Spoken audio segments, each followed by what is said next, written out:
Bonjour à tous et à toutes, ravie de vous retrouver dans mon émission d'auteur à auteur. Aujourd'hui, on va aller explorer le monde musical, mais plus particulièrement celui de la sonothérapie, avec mon invité qui s'appelle Swan, qui est musicien professionnel et plutôt du côté des percussions. Alors, à la limite, c'est pas étonnant de passer de la batterie, de la percussion à la sonothérapie, mais tu nous en diras un peu plus sur le sujet tout à l'heure. Donc, bonjour Swan, et je suis ravie de t'accueillir dans mon émission. Bonjour, je suis ravi également. Alors, Swan, donc, on va effectivement parler de sonothérapie. J'affiche la couverture de ton livre que tu as sorti donc aux éditions Guitry et Daniel et qui s'appelle La sonothérapie, ces sons qui nous font du bien. Alors, ma première question, c'est comment toi, musicien, tu en es venu à te focaliser davantage sur la sonothérapie et à sa pratique finalement? Écoute, pour moi, ça a été une suite logique de choses qui sont apparues sur mon chemin. J'ai toujours considéré depuis petit, hein, j'ai démarré très petit la musique et en fait, j'ai toujours considéré la musique comme un vecteur de bien-être. Le beau, ça fait du bien. Donc j'ai eu besoin assez rapidement de comprendre comment ça fonctionnait, donc à travers diverses académies et savoir un petit peu, autant au niveau de l'énergétique qu'au niveau du médical proprement dit, hein, et travailler sur les différents corps, savoir un peu les implications que les fréquences, le son, les vibrations avaient sur nos petits corps. Donc en fait, ça a été une nécessité, donc c'est un peu sur mon chemin. Et comme tu le disais, c'est vrai que, bah, le gong, c'est une grosse percussion, c'est comme une grosse cymbale, hein. Donc, bah, très rapidement, j'ai eu envie d'avoir un gong sur ma batterie quand j'étais minot. Bon, d'abord parce que super fan de Led Zeppelin et de Pink Floyd dès qu'ils en avaient un, donc j'avais vraiment envie d'avoir un gong. Puis j'ai vite compris derrière mon dos qu'il se passait des choses qui étaient au-delà de l'aspect purement musical. Donc et ça a ouvert, de grandes portes, heu, que j'ai ouvertes et que je suis rentré là-dedans, en fait, très rapidement et c'est un bonheur. J'adore pratiquer ça. Oui, parce que j'imagine que quand tu pratiques, les ondes qui sont produites par ces sources sonores, t'en bénéficies aussi finalement. Ah ouais, bien sûr. Nous, on est très, très proche des instruments quand on joue, donc alors évidemment, c'est pas tout à fait pareil. On nous demande souvent, «Mais pendant un bain de gong ou un massage sonore, toi qui es si près de l'instrument, est-ce que tu reçois autant que nous?» C'est pas tout à fait la même chose quand on est en train de pratiquer, de donner aux autres que d'être allongé en recevant en méditation. Parce que là, on est dans l'action, on est vraiment en train de pratiquer tel ou tel pattern pour provoquer tel ou tel effet aux gens. Donc on est quand même dans une concentration. C'est pas tout à fait la même chose que de purement recevoir en lâcher prise totale. Ouais. Alors la sonothérapie, qu'est-ce que c'est et d'où ça vient? Parce que j'ai compris en lisant ton livre qu'il y avait des sources qui étaient, très, très lointaines dans l'histoire. Est-ce Mmh. que tu peux nous en parler un peu plus? C'est très ancestral en fait, hein. On connaît le gong bath, donc le bain de gong, comme étant probablement la plus ancienne forme de méditation de groupe au monde. C'est quelque chose qui remonte, à quand même, très en arrière. On a trouvé le premier gong au Népal il y a plus de 8 000 ans quand même, hein. Donc ça alors, les sorciers, les guérisseurs, les chamans de l'époque se sont tous, accaparés cet instrument parce qu'on a vite compris que c'était pas qu'un instrument de musique, que le vibratoire, faisait du bien, que ça gérait très bien le stress, que c'était très relaxant. Donc et à travers les âges, on est rentré dans une grande expertise de fabrication d'instruments et de jeux, beaucoup plus maintenant évidemment puisqu'on a des moyens scientifiques pour savoir, plus précisément ce que font ces fréquences-là. À l'époque, ça restait quand même assez empirique, assez intuitif, même si ça faisait du bien aux gens. Donc c'est assez ancien, ça s'est étendu d'abord sur toute la chaîne himalayenne et puis ensuite ça s'est étendu au monde entier. Mais ça, c'est beaucoup plus récent, hein. Dans nos contrées occidentales, on va dire qu'on a commencé à s'y intéresser plus précisément dans les années 70. Et puis il y a eu un gros bond là. Moi, j'ai vu vraiment le virage, hein. J'étais un peu le seul extraterrestre d'Europe à me balader avec des gongs un peu partout dans les festivals de méditation et les centres de yoga. Il y a des années de ça. Et puis là, maintenant, c'est devenu quelque chose de très mainstream, un peu comme l'ascension qu'a eu le yoga il y a 30 ou 40 ans. On est dans le même processus là. Donc c'est à la fois très ancestral et à la fois assez récent dans la perception occidentale des choses et dans l'aspect scientifique et connaissances précises. Mmh. Oui, parce que tu parles des gongs, mais dans la sonothérapie, on a plusieurs sources possibles, que ça soit les gongs, les bols, peut-être les bols tibétains ou les bols de cristal qu'on connaît, enfin moi que je connais déjà depuis pas mal d'années, qui sont arrivés, mais encore un peu timides. Et puis peut-être plus récents et moins connus, les diapasons. Ouais, c'est ça. En fait, les bols sont pratiquement aussi anciens, en tout cas les bols en métal sont pratiquement aussi anciens que le gong. Ça fait à peu près 5 ou 6 000 ans qu'on se fait du bien avec des bols. Les bols en cristal, c'est un peu plus récent. Là, c'est le silicium, c'est-à-dire c'est quelque chose qui a été fabriqué beaucoup plus récemment. Les diapasons également, hein, ça date effectivement aussi des années 70, puisque John Beaulieu, qui est un praticien en neuro à New York, a découvert l'utilisation des diapasons au milieu des années 70, a commencé à le développer. Là, on est vraiment dans la précision après, c'est-à-dire qu'un diapason, on va pouvoir poser sur une zone très petite en choisissant une fréquence extrêmement précise. Ça permet d'aller traiter des choses qui sont infiniment petites, ce qu'on ne fait pas forcément avec un bol ou un gong qui va avoir un spectre plus large. Donc oui, il y a beaucoup de choses. Et puis si on revient à l'instrument de base de la sonothérapie, il est en nous, hein, le chant, la voix. Mmh. Donc ça remonte La voix. vraiment à la nuit des temps. C'est la première chose que tu fais quand tu sors du ventre de ta maman quand même, hein. Mmh. Mmh. Et il y a quelque Oui, tu chose de très vocalises, c'est bien connu. Tu fais des belles vocalises en quand tu sors, espérant ouais. qu'on t'entende et qu'on te reconnaisse. C'est vrai, Oui, au imaginez ça. départ, c'est pas forcément très harmonieux, mais après on y travaille, ouais. Oui, Mais oui, c'est vrai que c'est c'est aussi quelque chose qu'on travaille énormément, hein. Le yoga du son, c'est vraiment basé oui. sur la voix, et c'est un instrument qui, lui, est à l'intérieur. Les autres instruments qu'on vient de citer précédemment sont des instruments qui vont aller pénétrer à travers nos corps, les fascias et les méridiens. La voix, elle travaille de l'intérieur vers l'extérieur, c'est l'inverse, hein. Mais on travaille beaucoup toutes ces possibilités-là qui sont assez vastes, effectivement. Oui et l'idée, c'est, si on veut être dans une harmonie, on peut imaginer que c'est aussi bien d'utiliser les sons, portés par sa voix que les sons qui viennent, de ces sources, vibratoires extérieures. Ah bah, tout à fait. Après, c'est une question d'affinité. Il y a des gens qui sont très, très, attirés par l'aspect vocal, d'autres plus vers, des instruments, des choses comme ça. Mais on a beaucoup de gens dans nos centres de formation qui font toutes les formations parce qu'ils ont envie de savoir un peu comment on utilise tous ces moyens-là, puisque c'est tout ça est très compatible, en fait. Mmh. C'est très intéressant de travailler, suivant ce qu'on a envie de chercher comme effet, de travailler ces différents aspects-là qu'on vient de citer, ouais. Mmh. Mmh et qu'est-ce qui explique d'après toi que, c'est assez récent finalement l'émergence de l'utilisation de la sonothérapie? Par rapport à la musicothérapie par exemple, où la musicothérapie ça fait quand même un peu plus longtemps qu'on en entend parler. Heu, Qu'est-ce qui fait ça en fait que là maintenant ça émerge davantage d'après toi et ton expérience? Je dirais c'est une envie de précision. Parce que la musicothérapie, moi je l'ai étudié aussi, c'est quelque chose qui est très intéressant. Tu vas utiliser un morceau de Mozart qui fait du bien et qui va aller calmer les gens et qui va amener un aspect méditatif.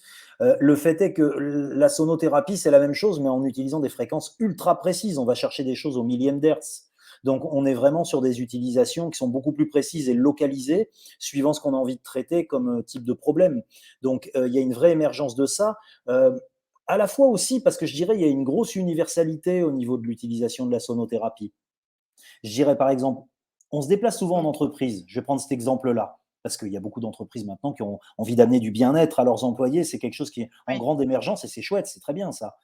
Mmh. Euh, la différence il y a beaucoup d'employés qui n'ont pas envie d'aller faire du yoga ou de chanter des mantras devant leurs supérieurs ou des choses comme ça. Ça peut être des fois un petit peu incommodant, suivant comment ils se sentent dans leur corps ou le regard des autres. Le bain de gong, c'est quelque chose qui est très universel parce que tout le monde va s'allonger par terre au même niveau, sur des matelas. C'est-à-dire, quelle que soit la position de la personne en société, tout le monde est égal en face de ça. Et ça, c'est quelque chose qui est assez extraordinaire parce que c'est très universel. Nous, on a des gens dans nos centres, des fois, c'est bluffant. Tu regardes 50 personnes dans la salle, tu as toutes les couleurs, tu as tous les âges, tu as des gens qui sont malentendants, des handicapés, des femmes enceintes. C'est très universel, là, pour le coup. Donc ça, c'est très intéressant et c'est un des aspects qui, je pense, qui provoque cet engouement-là du moment. C'est-à-dire qu'en fait, on n'a pas de prédisposition à avoir. Les gens, ils se disent pas, oh, mais moi, je suis pas flexible ou j'arrive pas à lâcher prise avec la méditation. Là, ils ont juste à s'allonger, c'est les gonds qui travaillent, ils ont strictement rien à faire. Donc c'est pour ça qu'il y a Mmh. il y a un vrai attrait pour ça, je pense aussi. Mmh. Tu parlais des malentendants justement, comment ça se passe pour eux par rapport à la résonance finalement? Comment ils le vivent? Alors c'est très marrant, hein, parce on se rend compte qu'en fait, c'est l'auditif. Bon, c'est intéressant, on entend des sons qui sont très agréables, mais c'est presque anecdotique. C'est-à-dire que c'est vraiment le vibratoire qui agit. Hein, on appelle ça, cette pratique-là la vibraponcture, l'acupuncture des vibrations. Donc alors, on D'accord. va aller rentrer dans les méridiens, dans les fascias, dans tous les canaux énergétiques à travers ces vibrations. Les malentendants, hein, tu sais, euh, c'est le vibratoire qu'ils viennent chercher. Alors ils viennent s'installer, ils posent la main sur le sol et ils ressentent les vibrations. Et Mmh. alors, quand on va leur dire: «Vous avez ressenti quoi comme onde de forme?», ils vont nous faire le «wou, wou, wou, wou». Ils Mmh. l'ont vu, l'onde de forme, ils l'ont ressenti sans l'entendre. C'est assez Mmh. fantastique. Dans mes jeunes années, un des premiers boulots que j'avais fait, je travaillais dans des centres avec des gamins qui avaient des déficiences comme ça, et on m'avait demandé de venir jouer un petit peu. Alors j'ai pris ma guitare et puis j'avais plein de petits minots qui étaient venus poser leurs mains sur la caisse de la guitare, c'était mignon comme tout. Et alors c'était fou parce que tu joues un accord mineur, ils sont là tout tristes. Tu joues un accord majeur, grand sourire. Ils entendent pas, ils ressentent simplement l'aspect vibratoire et tout ce que ça peut avoir d'émotions et de sentiments à l'intérieur. C'est là que l'interaction entre les corps est tellement intéressante parce que c'est vraiment l'émotionnel qui a agi là. C'est pas du tout Mmh. l'auditif. Donc ça, c'est assez magique, hein. Ah oui, c'est chouette. Mais on peut moi, j'avais fait l'expérience à un moment, j'avais suivi un stage, pour le la voix en tant que sophrologue. La voix, c'est un instrument, certes pas chanté, mais qui emmène quelque part et la formatrice, il y avait un piano dans la salle et elle nous demandait de nous coller, tu vois, les vertèbres le long du piano et elle jouait différentes notes et c'est vrai que au bout d'un certain temps, tu sens la vibration qui vient, animer cette colonne vertébrale. Enfin, c'est ce sont des expériences qui sont, hyper intéressantes, en fait, Ah oui, oui. hyper chouettes et maintenant, c'est vrai que pour ceux qui sont plus rationnels, je dirais, comment on explique, que les sons peuvent nous impacter à ce point-là, que ce soit sur le plan physique, dans son bien-être ou sur le plan psychologique ou émotionnel? Ouais, moi, je suis très cartésien aussi comme garçon, hein. Je suis pas vraiment quelqu'un de perché, hein. Il y a des gens dans le milieu qui le sont beaucoup plus que moi. Moi, je suis fils de prof de maths, hein, donc j'aime bien comprendre, hein, quand même. Donc c'est Eh vrai. ben, Heu c'est intéressant ça. Vas-y. Oui, oh non, non, je suis très cartésien, moi j'aime bien savoir ce qui se passe. Donc en fait, alors il y a des forces, hein, qui existent, hein, il y a des connexions qui se créent, évidemment, il y a ça aussi qui existe. Maintenant, je suis pas dans l'ésotérisme. Nous, on a des centres, où on est très, très précis dans ce qu'on fait. On se substitue pas du tout à la médecine traditionnelle, on travaille avec eux, hein. On est vraiment en compatibilité, on bosse avec des CHU, avec le CNRS, on fait des études scientifiques, on essaye de rendre les choses concrètes. Alors, pour les gens qui savent pas vraiment comment ça fonctionne, le fait est que bon, alors le mode de fonctionnement. Une vibration va venir traverser la peau. Bon, on le sent de toute façon, hein. Quand on écoute de la musique, ça vibre déjà. Alors, quand on est dans des instruments d'une grande expertise que peuvent être les gongs et les bols ou les diapasons, qui sont très hautement vibratoires, effectivement, ça va nous traverser. Qu'est-ce qui se passe à l'intérieur quand on regarde avec un microscope dans un être humain, sur une séance comme ça de sonothérapie? Nous sommes pleins d'éléments liquides. Bon, on est à peu près 70 à 80% d'eau, le corps humain. Alors, quand on fait une séance de sonothérapie, toute l'eau à l'intérieur du corps va se mettre à vibrer. Et d'ailleurs, ça provoque des espèces de petits geysers, exactement comme quand on met de l'eau à l'intérieur d'un bol et qu'on le frappe, hein. On voit une espèce d'irisation à l'intérieur, on dirait de la géométrie sacrée, c'est très beau d'ailleurs, hein. Et c'est ça qui se passe à l'intérieur de notre corps. Ça a pour effet d'abord d'aller calmer les choses. Pourquoi? Parce que quand l'eau est en vibration à l'intérieur de notre corps, ça donne l'information à toutes nos cellules de calmer leur rythme vibratoire. On sait maintenant que la cause principale du stress, c'est la survibration cellulaire. Si tu veux, quand tu es stressé à la fin d'une journée un peu intense ou quand on sort, je ne sais pas, d'une situation conflictuelle un peu compliquée, on a toutes les cellules qui s'entrechoquent. C'est pour ça que parfois, on a l'impression de bouillonner un petit peu, de ne pas arriver à lâcher prise. C'est assez désagréable. Une séance comme ça remet toutes les cellules à leur place, elles arrêtent de s'entrechoquer, elles flottent chacune à leur place, et c'est pour ça que c'est très relaxant. On appelle d'ailleurs la sonothérapie la relaxation par le son, hein. Donc ça, c'est un effet qu'on connaît assez bien et qui est complètement mécanique, hein. Ça se passe de la même manière pour tout le monde. Un deuxième effet qui est très prégnant également, c'est un effet de circulation énergétique. C'est-à-dire qu'en fait, toutes nos peurs, nos angoisses, nos doutes, nos colères et tous ces sentiments que l'être humain ressent, hein, tous les jours, on n'est pas des bouddhas, hein. Et alors ça, on ressent ça, mais alors la sonothérapie a cet avantage d'aller rentrer à l'intérieur des méridiens, d'aller chercher où on a fait les fameux nœuds qu'on peut créer quand on se met en colère. On le fait tous, hein. Il faut se regarder sans complaisance. On a tous nos côtés sombres, on y travaille. Bon, et alors la sonothérapie, c'est bien pour ça parce que ça va aller rentrer à l'intérieur et nous forcer à refaire circuler. À la fin d'une session, il y a une grande fluidité de circulation énergétique. C'est très agréable et pour le coup, ça a un côté assez calmant. Et un autre effet qui est très intéressant, qui est un effet d'accordage également. On parle de nos chakras là. On a 7 chakras. Il y a 7 notes dans la gamme, hein. On part des basses en bas et les aigus en haut. Do, ré, mi, fa, sol, la, si. Le fait est qu'on est tout le temps désaccordé pour les mêmes sentiments que je viens de la peur, la colère, la jalousie c'est du napalm au niveau de nos corps, ça nous désaccorde tout le temps. Le fait est que l'être humain est souvent en disharmonie. C'est l'inverse de notre boulot. Nous, les sonothérapeutes, on cherche à harmoniser les gens. Donc, et cette disharmonie a tendance à être la cause de justement notre côté irascible. On s'énerve beaucoup plus facilement quand on est désaccordé. Le fait est que dans une session de sonothérapie, on accorde les gens. On a même des diapasons pour accorder les chakras un par un. Donc, à la fin d'une session comme ça, on a les chakras accordés, on est très aligné. Bah, je cite souvent la langue française, hein. Je ne me sens pas en accord avec moi-même. Tiens, tiens. Oui, c'est beau ça, Ben, tout c'est à ça, fait. hein. Donc en fait, quand on s'accorde, du coup, il y a cet alignement et on se sent aligné. Quand on se sent pas aligné, c'est qu'on est désaccordé. Donc voilà quelques grands effets qu'on connaît, qui sont très mathématiques et très scientifiques pour le coup. On n'est pas du tout dans la croyance, hein. Je dis souvent, Mmh. il y a des grands sceptiques qui arrivent en disant: «J'y crois pas». Ben, je leur dis souvent: «Mais les amis, ça n'est pas une religion». On est dans quelque chose qui est tout à fait, pour le coup, très cartésien, comme l'est la musique. La musique, c'est très mathématique, hein. Mmh. Donc on est tout à fait capable de comprendre ces choses-là. Alors maintenant, les sceptiques, hein, tu sais, on les fait rentrer dans un bol XL de 15 kilos, on les met à pieds joints dedans, on joue le bol. S'ils ressentent rien, c'est du domaine de la mauvaise foi. C'est ce que j'allais poser comme question parce que, est-ce que, tout le monde a la sensibilité ou la perception de percevoir finalement ces résonances et ces vibrations? Est-ce que c'est le plus grand nombre ou est-ce que ça arrive que vraiment il y a des personnes qui sentent absolument rien, sauf si tu les mets dans un bol, comme tu viens de le dire, mais sinon avec, les sources habituelles, les outils Jamais, habituels? jamais. J'ai jamais vu Jamais? personne me dire qu'il ressentait rien. On a eu des milliers, des milliers de personnes dans nos centres. J'ai jamais vu ça.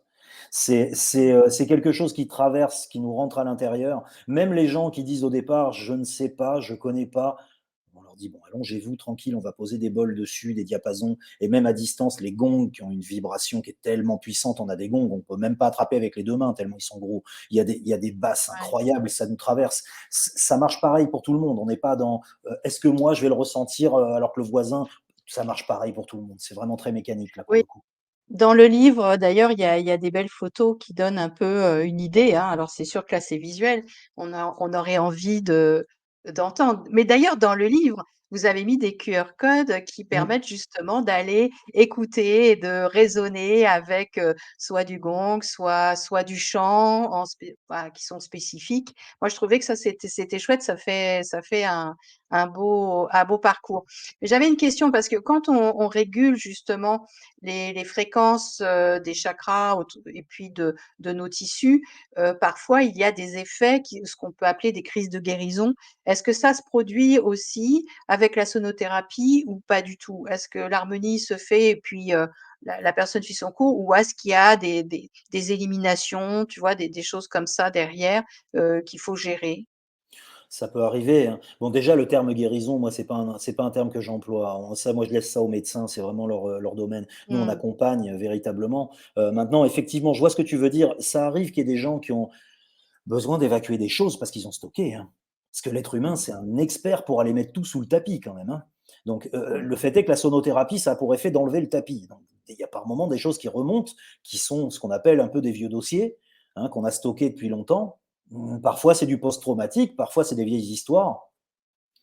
Et ça peut remonter et être assez fort émotionnellement parfois. Mais c'est très libérateur parce que les gens, des fois, ils se rendent pas compte que leur schéma comportemental vient d'une vieille histoire comme ça, qu'ils n'ont pas réussi à libérer. Là, c'est quelque chose qui vient, nous nettoyer pas mal de l'intérieur. C'est quelque chose qui est assez transformatif, effectivement. Alors parfois, on évacue. Parfois, on peut pleurer, ce qui est une bénédiction, hein. Moi, je dis toujours aux gens, les gens, c'est comme les cauchemars, hein. Il y a des gens qui disent: «Oh là là, j'ai fait un cauchemar». Mais c'est super, tu évacues tes vieux démons, comme ça tu vas pas le faire pendant la journée. Donc et là, c'est la même chose, c'est-à-dire parfois ça évacue, ça peut être au niveau du ventre, ça peut être quelque chose qui va aller détoxer assez fort. Il y a des modules de détox à l'intérieur de la sonothérapie, parce qu'on a tellement stocké de toxines que par moment, d'ailleurs, on appelle des densités toxiques, hein, ce qu'on a dans nos fascias, quand ça circule pas bien. La sonothérapie a cet avantage-là, encore une fois totalement mécanique au niveau vibratoire, d'aller chercher ces densités toxiques et aller les libérer, aller nettoyer. Donc parfois, effectivement, on peut évacuer pas mal et des fois, c'est assez émotionnel, il peut se passer des choses, oui. C'est pas anodin, c'est un soin. Mmh. Mmh.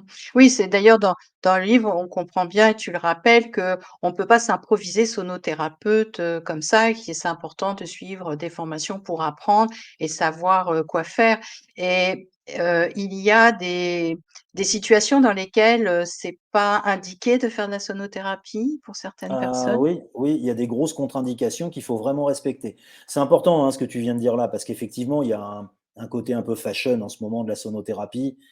C'est pas parce qu'on achète un gong qu'on sait les jouer. C'est les bols et les diapasons, c'est pareil, il faut vraiment apprendre et dans des académies qui sont sérieuses, parce qu'il y a ça aussi, c'est-à-dire qu'il y a plein de gens qui s'improvisent formateurs en ce moment. J'ai des gens qui arrivent Ah dans notre oui. centre de formation, qui ont Mmh. fait déjà deux trois formations, qui ont absolument rien appris, voire même qui ont appris des contre-vérités totales. Il faut faire un petit peu attention, c'est-à-dire, bon, on se met pas à être prof de yoga si on n'a même pas fait nos 200 heures. Enfin, il faut quand même apprendre des bases Mmh. assez sérieuses pour, c'est pas des jouets, en fait, hein. C'est pas comme quand on attrape une guitare et qu'on se met à chanter sa première chanson. Là, on fait des soins aux gens, on leur pose des instruments hautement vibratoires sur le corps. C'est pas n'importe quels instruments aussi. Il y a des gens qui attrapent n'importe quel bol acheté en Inde à 30 € et qui le posent sur la tête des gens. Au secours, attention. Mmh. Donc ça, il faut faire un petit peu attention. La deuxième partie de ta question était, rappelle-moi? C'était, les contre-indications, en fait, dans quelle Ouais, tout à fait, voilà. situation, il faut éviter de, Alors, il voilà, y a des de vivre. contre-indications très sérieuses là pour le coup, il faut vraiment pas déroger à ça. Moi, quand je dis non, c'est avec un N, un O ou un N, vous le lisez dans le Mmh. sens que vous voulez. Jamais de pacemaker. Attention aux problèmes cardiaques. Les pacemakers peuvent se dérégler avec la sonothérapie. Il faut jamais Mmh. faire de sonothérapie à quelqu'un qui a un pacemaker. Ça, c'est la première contre-indication. La deuxième, c'est au niveau des femmes enceintes. Il faut jamais faire les 4 premiers mois. Bah, évidemment, il y a tellement de vibrations, il faut que le fœtus s'accroche. Ouais. Donc on ne veut pas Ouais. risquer une fausse couche. Entre 4 et Mmh. 8 mois, on fait. Et là, c'est vraiment des soins qui sont très, très spécifiques. Là, on est en niveau 2 de massage sonore où j'apprends aux gens à faire des soins aux handicapés, aux femmes enceintes, à des cas vraiment Mmh. particuliers Mmh. comme ça. Il ne faut pas poser Ouais. n'importe quoi sur le ventre. Et pourquoi pas le dernier mois? Bah, parce que soit tu as un diplôme de sage-femme aussi, soit tu vas peut-être provoquer une ouverture du col en pleine salle et là, il peut se passer des Le corps choses. va réagir, il va être content, il va dire: «Allez bébé, vas-y, arrive!» Alors par contre, c'est génial, hein, parce qu'on a beaucoup de femmes enceintes qui viennent entre 4 et 8 mois. Ça fait des petits bouddhas, hein, après, hein, ils dorment, ils font bien leur nuit et tout et ils nous les amènent après. Alors il y a le butch qui nous regarde comme ça: «Ah, c'est tonton Swan, ah bon d'accord» et alors, on leur joue le bol et ils nous regardent comme ça: «Mince alors, c'était lui? Ils se Fichtre!» rappellent, ils se souviennent. Ah ben Ouais, oui, c'est rigolo. le Ouais, placenta, c'est de l'eau, hein, donc ils étaient dans l'eau, donc beh ça oui. vibrait assez fort. Mmh. Autre Mmh. contre-indication où il faut faire assez attention, c'est les épileptiques. Faut faire attention aussi aux grands asthmatiques. On parle de gens qui vraiment ont la ventoline à chaque pas, hein, là, hein, pas la Mmh. petite, Mmh. asthme Mmh. qu'on a fait quand on était gamin pour nos angoisses, d'enfants de 6 ou 7 ans. C'est vraiment des choses là, il faut faire attention. C'est vasodilatateur un petit peu au niveau de la cage thoracique, donc il y a certaines choses où il faut faire un peu gaffe. Je dirais de manière générale, si on n'est pas bien formé et qu'on ne sait pas ce qu'on fait médicalement, faites attention aux pathologies un peu lourdes, aux cancers et cetera. Faut pas poser sur une poitrine qui vient d'être, opéré Mmh. quand on vient de faire une Ah oui. mastectomie, on va pas et un cancer, attention, la rémission, c'est pas avant 5 ans. Faut pas s'improviser sorcier, on ne l'est pas, hein, donc il y a beaucoup de Mmh. sonothérapeutes qui partent dans des directions. Je dis toujours: «Oh là là là là, attendez d'avoir les connaissances nécessaires Mmh. et ne pas poser les instruments sur certaines pathologies». Il y a vraiment des choses extrêmement précises au niveau médical qu'on apprend dans nos formations sur ce qu'il faut faire et pas faire. C'est vraiment important. Mmh. Oui, ça me semble important parce que comme tu dis, ça crée une résonance et donc ce qu'on veut, c'est de la enfin, ce que quand on fait de la sonothérapie, c'est avoir de l'harmonie et pas de que ça crée ou que ça bouscule quelque chose qui est en cours de réparation. Ça, c'est Ah oui, puis il faut voir avec les important. toubibs, hein. Moi, ça m'arrive Et beh, régulièrement oui, de bien téléphoner sûr. au docteur, de regarder les examens, de dire: «Bon attendez, on peut faire quoi là?» parce que, il y a des Mmh. pathologies qui sont extrêmement lourdes par moment, donc nous, on s'improvise pas ce qu'on n'est pas, hein. Bien sûr, ça, c'est important. Il y a des Mmh. gens qui viennent, tu sais, qui arrivent: «Moi, je suis en chimio, je voudrais que vous me traitiez, que j'arrête ma chimio». Je dis: «Ça va pas ou quoi? Attendez, Mmh. vous êtes traité pour ce que vous avez, c'est parfait. Venez avant si vous voulez, ça va vous déstresser avant d'y aller. Venez après, on va Mmh. essayer de détoxer un petit peu le produit, on reste à notre place». Ça, on peut faire, Mmh. hein, mais Mmh. faut De toute faut pas façon, je crois que s'improviser ce c'est qu'on ça, n'est pas. c'est oui, c'est ça, Swan et pour vous, chers amis, c'est vraiment toujours c'est complémentaire, quoi, parce que nous sommes plusieurs dimensions. Nous avons une dimension physique, c'est le domaine du médecin. Nous avons une dimension émotionnelle, énergétique. Donc là, effectivement, comment ces choses, s'alignent et on n'arrête pas forcément quelque chose pour mettre autre chose à la place. Mmh. C'est important d'avancer, pour son bien-être général. Et alors, là, il y a plusieurs sources sonores, donc on en a parlé, les bols, les gongs, les diapasons. Quel est l'intérêt de chacune de ces sources, finalement? Alors sur le gong, vu que ce sont en général alors on fait beaucoup de pratiques de groupe, hein, les gong baffs, c'est une pratique de groupe. Après on a aussi une pratique individuelle au gong, le one to one gong treatment, où là on va aller faire un soin au gong individuel qui est très, très profond. Hem, Là, le gong baff, c'est vraiment quelque chose de très global, très holistique, très complet, qui va aller vraiment nous déstresser. Ça va calmer beaucoup. L'avantage, c'est que les gongs descendent très très bas en fréquence. Hein, on a des gongs qui descendent à 1 Hertz. Enfin, c'est très très bas. Hein. L'oreille humaine commence à percevoir à partir de 21 Hertz. Tout ce qui est en dessous, c'est de l'onde delta, ce qu'on appelle l'onde delta, qui se situe entre 0,5 et 4 Hertz. C'est la même fréquence que l'hypnose. Donc, on va aller chercher cette onde qui est une onde cérébrale. Donc, les ondes cérébrales, c'est généré par notre cerveau, mais parfois, on a besoin de les stimuler. Cette onde delta, par exemple, qu'on provoque en gong baff, normalement, on l'obtient dans un sommeil extrêmement profond, mais c'est pas toutes les nuits. Des fois, on plonge très profond. Tu vois, quand tu te reviens d'une nuit, tu dis, mais j'étais où là? On était vraiment très loin. Ça arrive parfois, et ça arrive souvent quand on est vraiment posé en vacances, qu'on est déstressé. Sinon, on reste sur un sommeil qui va être θ, alpha, mais descendre en delta. Et là, on le provoque avec les gongs. Et ça permet de nettoyer très en profondeur et d'aller chercher vraiment les sources de stress. On sait que le stress est à l'origine de beaucoup de nos mal-être. Hein. Donc, on est vraiment dans cette gestion-là. On va dire ensuite, au niveau des autres instruments, le bol, le diapason, c'est des instruments qui sont plus précis. C'est-à-dire, on va les utiliser. Alors, il y a des bols de méditation qui sont les bols plus arrondis, qui sont martelés pour que le son se propage de manière horizontale. Ceux-là, on les met dans un bain de gong également pour que les gens reçoivent aussi ces fréquences-là. Ensuite, nous avons les bols thérapeutiques, qui sont des bols à fond plat, qu'on va poser sur le corps, qui eux sont martelés pour que la vibration soit verticale et rentre sur un point précis à l'intérieur du corps. C'est des bols très différents. Et là, les diapasons qui sont extrêmement précis, ça on l'utilise en massage sonore. C'est-à-dire c'est une technique individuelle. Tu vas te poser tout habillé sur une table de massage et on va poser les instruments sur les points qu'on a besoin d'aller traiter. Ça peut aller de la contracture à des douleurs de dos, à des acouphènes, des sinusites, des maux de tête, des douleurs de règles. Enfin, on peut aller chercher des choses extrêmement vastes sur des domaines complètement éclectiques. Donc, et là, ces instruments-là sont beaucoup plus précis puisqu'on va les poser directement sur le corps. Donc voilà en gros la D'accord. différence qu'on peut voir. Mmh. Mmh. Et alors, si bon, j'imagine qu'il y a beaucoup de gens qui ont envie d'essayer, de tester ou, quid, alors le gong, c'est pas fréquent, mais moi j'en ai un gong, mais que je fais, résonner de temps en temps. Mais le bol souvent, je vois dans les comment dire?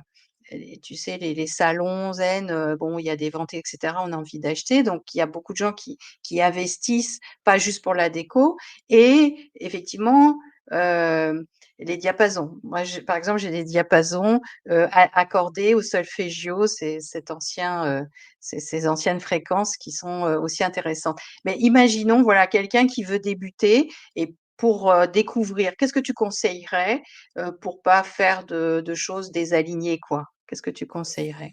Alors, encore une fois, ça dépend de la destination souhaitée par la personne.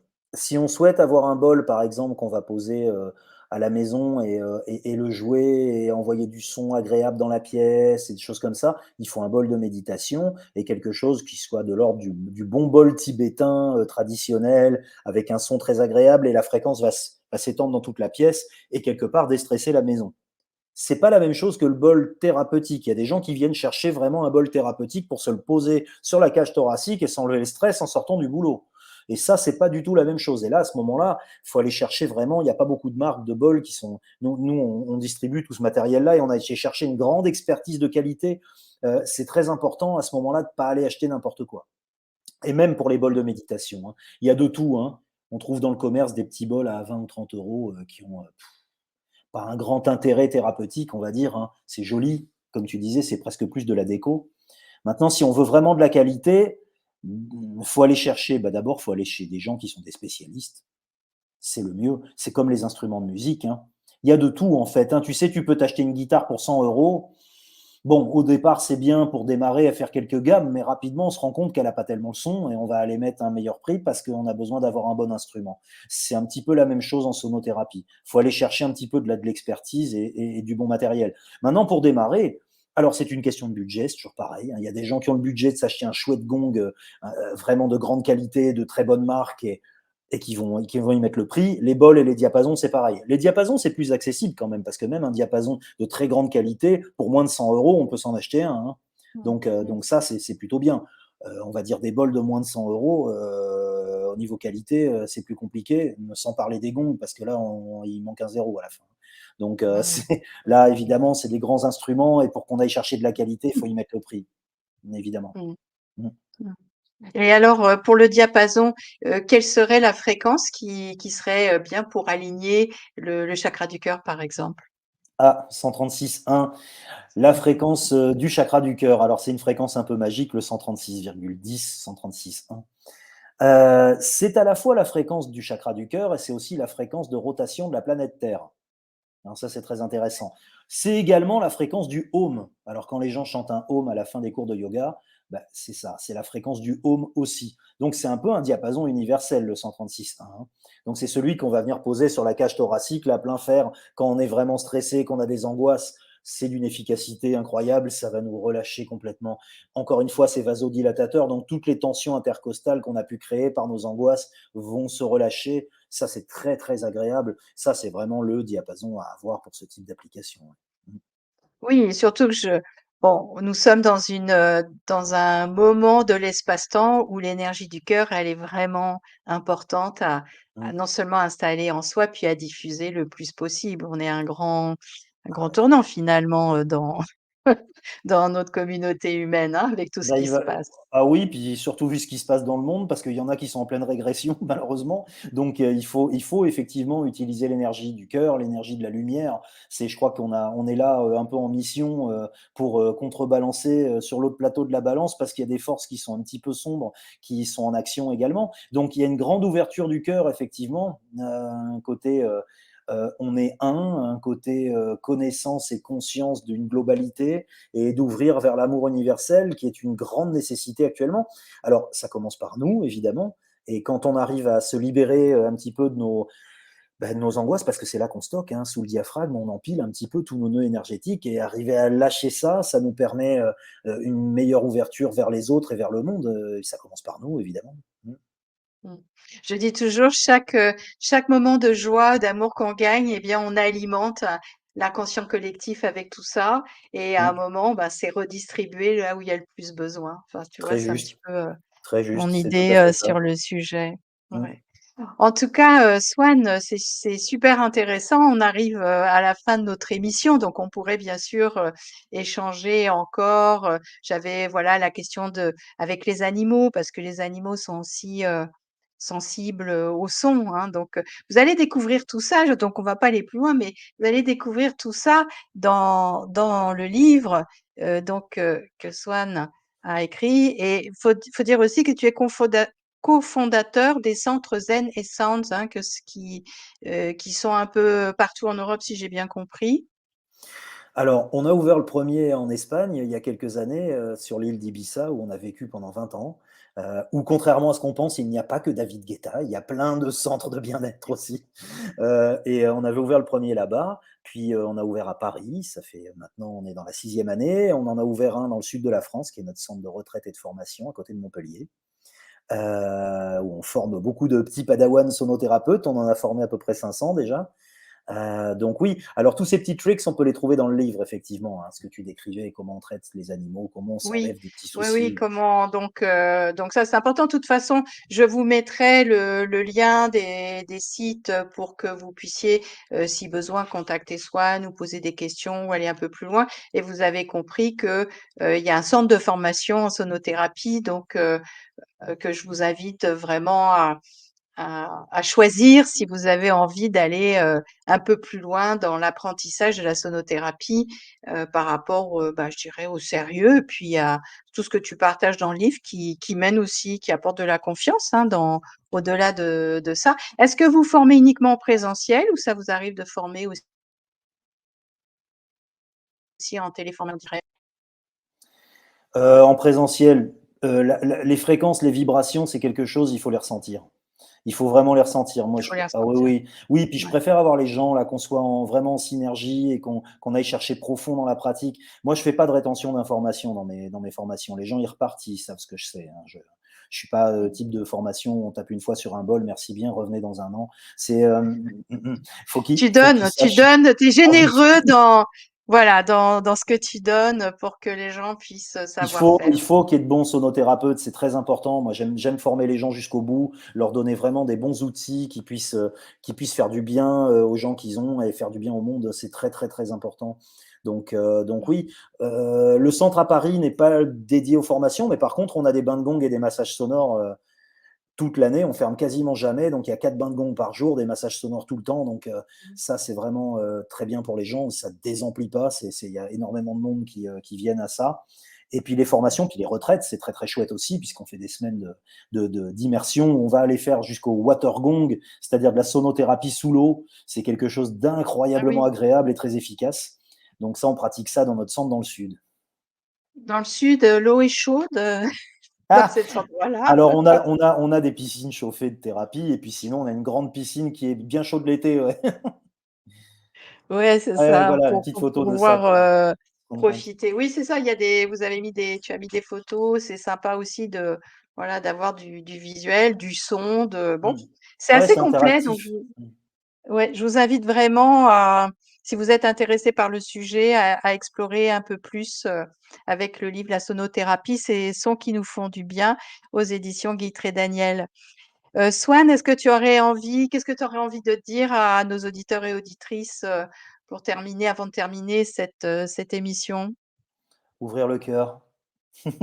Ouvrir le cœur très fort, faire tomber les barrières parce qu'on a des murailles autour là, on construit tous des châteaux forts, pour essayer de se protéger, mais enfin, c'est quand il y a plus de murailles qu'on ressent les choses les plus fortes, les plus intenses, les plus extatiques. Donc même si on prend des tartes, c'est pas grave. En fait, la vie, il faut la vivre à fond, donc ouvrez tout ça et puis laissez rentrer la lumière, c'est tellement bon. Voilà ce que j'aurais à dire pour conclure. Merci Swan, merci pour ce beau moment Avec plaisir, d'échange. merci à Merci, toi. je t'en prie. Merci à vous de nous écouter et donc, je vous souhaite une belle fin de journée ou une belle soirée au moment où vous écouterez cette émission et on se dit à la prochaine fois. Ciao, ciao à tout le Au monde. revoir, à bientôt.